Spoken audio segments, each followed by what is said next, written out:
Welcome villains! This is Jeremy with Villainy Games, and today, another Nemesis CCG tutorial video. Today we're going to cover how to play Nemesis CCG. First, let's cover what you will need to play a game of Nemesis. You will need your own custom team, your own custom deck based on your team, and some counters or a way to track numbers in the game. For counters, we recommend using a 20-sided die to track each character's health, and coins or tokens to track each character's power.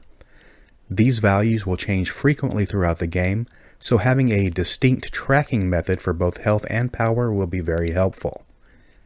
Of course, you can also just use pen and paper to track these values if you prefer. Next we'll cover setup, then we'll go over the first round of the game progression, and finally win conditions. First, let's get set up for our game. Each player should lay out their team in front of them so that all characters and their rank cards are clearly visible to all participants.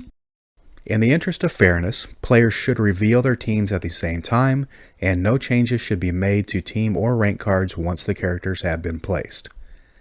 Next, place your deck close at hand, and designate a place for your discard pile. Place your health and power counters on each character.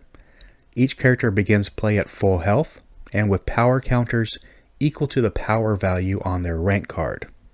Finally, determine which player will be going first. We recommend a random chance method like flipping a coin. To begin round 1, both players draw a full hand of 7 cards. Then the first player may begin playing cards from their hand. Once a card has been played and its action has concluded, it is sent to the discard pile.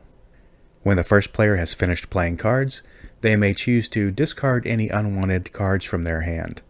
Once they are finished discarding, their turn is over and play passes to their opponent.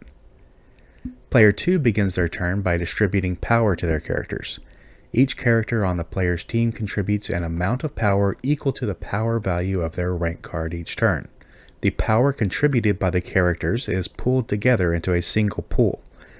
The player may then distribute that power to their team however they like. A character may have a maximum of 10 power at any time. This means that the first strike advantage of player 1 is balanced out by a power advantage of player 2. Depending on your team build and strategy, it may be more advantageous to go second rather than first.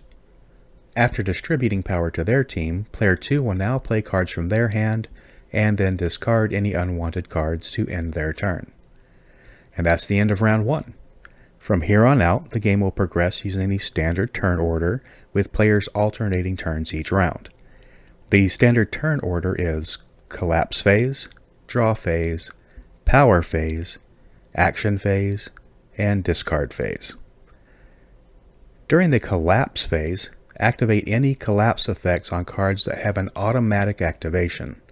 Collapse cards that require an action to activate their effects can only be activated during the action phase.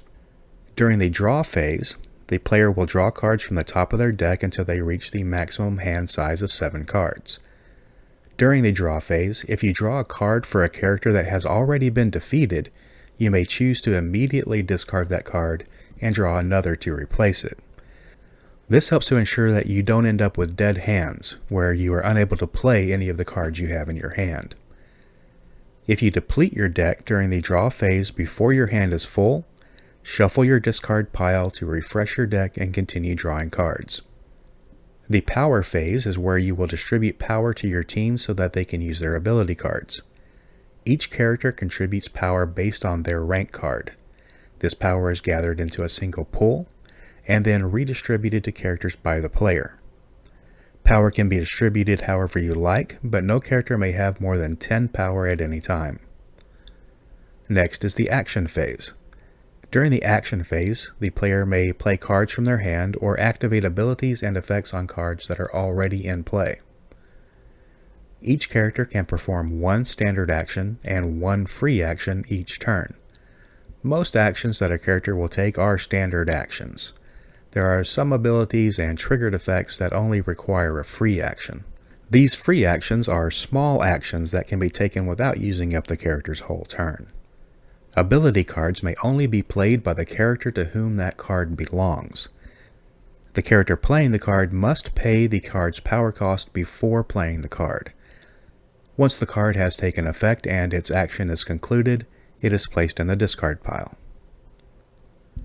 When a player has finished taking actions, they complete their turn in the discard phase.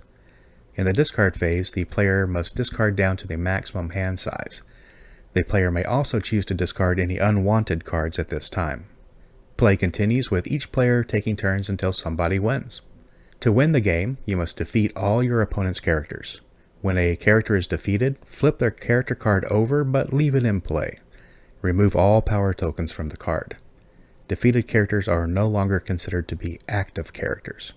When all your opponent's characters have been defeated, you win. These are the fundamentals of Nemesis CCG. If you'd like to learn more, check out all our other tutorial videos on the Nemesis CCG playlist on our YouTube channel. Good luck, villain.